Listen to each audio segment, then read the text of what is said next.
All right, guys.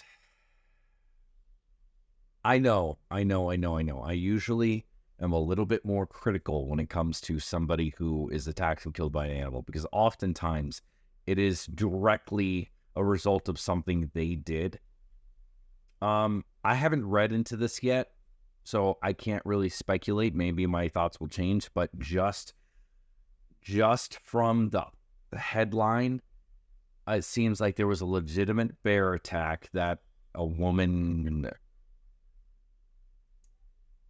a, that a woman was found dead, possibly due to a grizzly attack in Yellowstone or near Yellowstone. That's harsh. That is very harsh. And before I even go any further, condolences to her and her family, because that is not, it does happen. You do get animal attacks that are non-provoked. It does happen. So when they do occur, which it seems like this might be one of those, you have to acknowledge that it does happen. All right. Before we go any farther, like, comment, and subscribe. Well, not the comment part yet. Let me know what you think at the end, but definitely like this video. Helps in the algorithm, of course. And I don't usually peddle this in the beginning, but I'm going to try to peddle it now. So if you're watching this, give me a like. A woman was found dead on a trail near the west of Yellowstone National Park after apparently coming into contact with a grizzly bear amid concerns over the rising population of the animals in the area.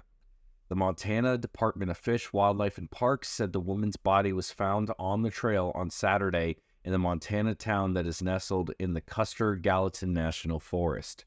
The cause of her death was not immediately confirmed, and an investigation into her death is ongoing. The department said the woman was found deceased following an apparent bear encounter, based on the discovery of grizzly bear tracks at the scene by investigators.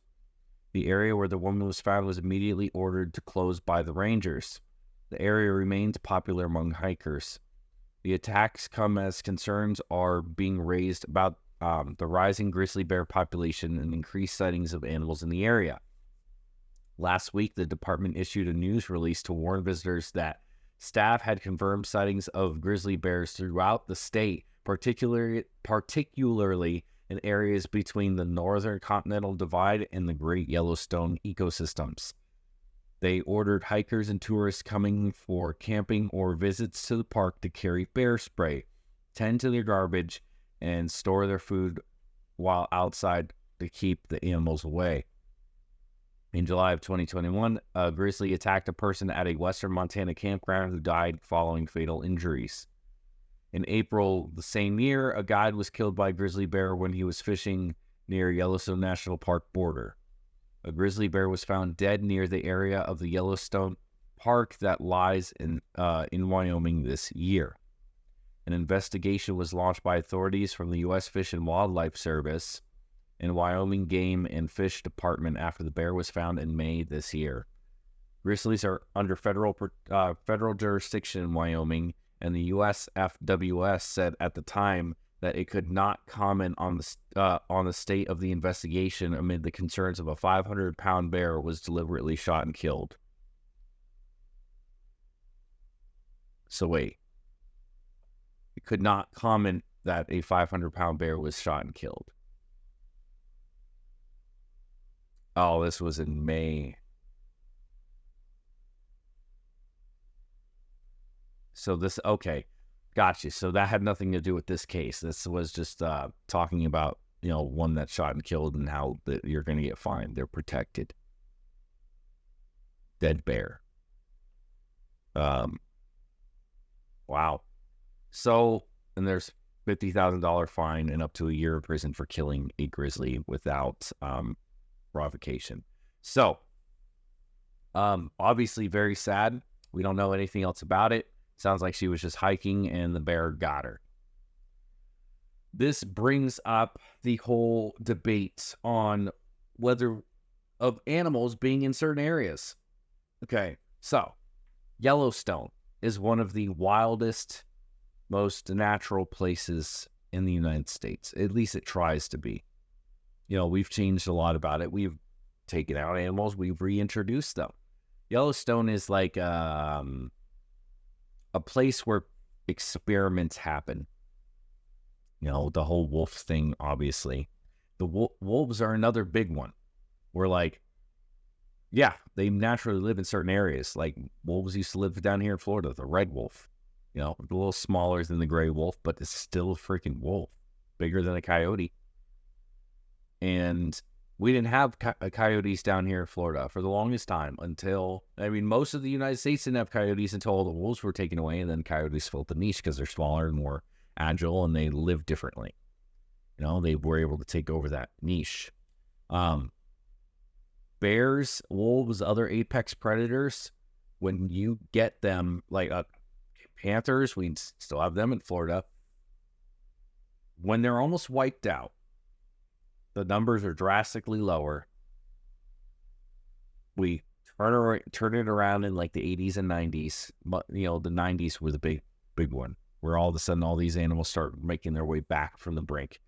This is, 30 years later.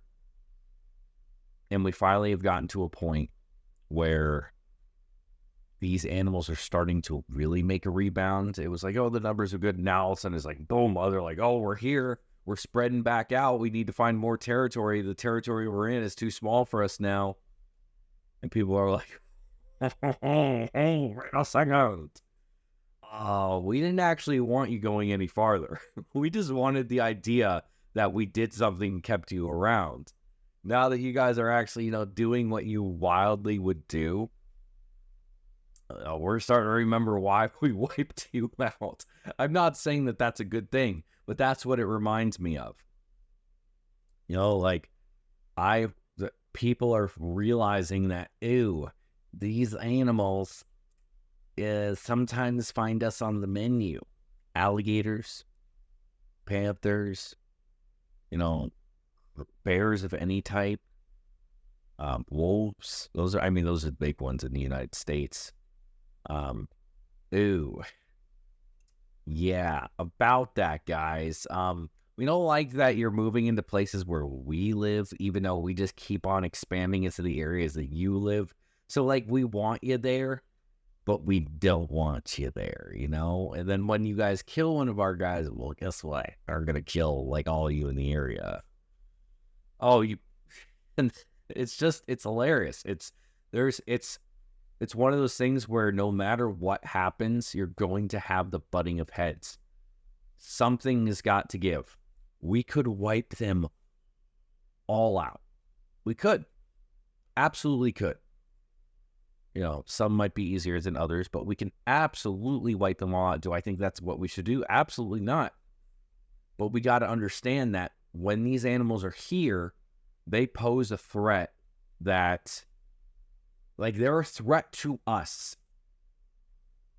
If it was if we were, say, if the United States was Africa, and you have things like Cape buffalo and the hippos and lions and leopards and all these other big dangerous animals, elephants, and then the same thing over there.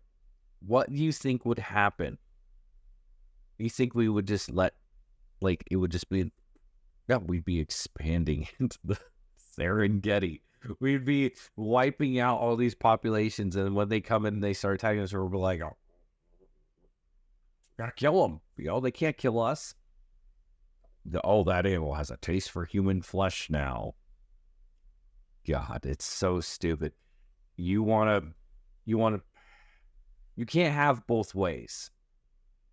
They either live amongst us and potentially kill us every once in a while. When we go into their territory, all these people, on a hiking trail in Wyoming, and it's going to happen sometimes.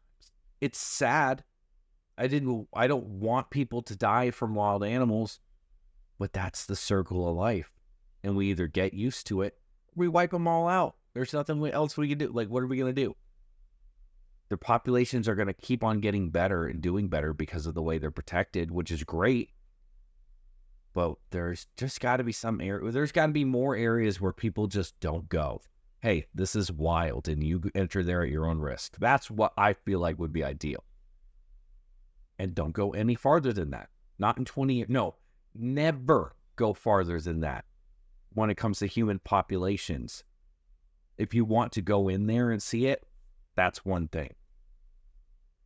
But to build onto that, the animals need a certain amount of space, and we basically need to have it so that we control the population completely. Like, no more than this amount, no less than this amount. These are the amounts that can be sustained. These animals need to stay there, and that's it. Otherwise, you're going to have stuff like this all the time. That's the only thing I can see that would be like any sort of... And I don't even agree with that necessarily. But anyway, thank you for watching. Let me know what you think down below. And I'll see you on the next one. Stay wild. Keep it wild. Whatever.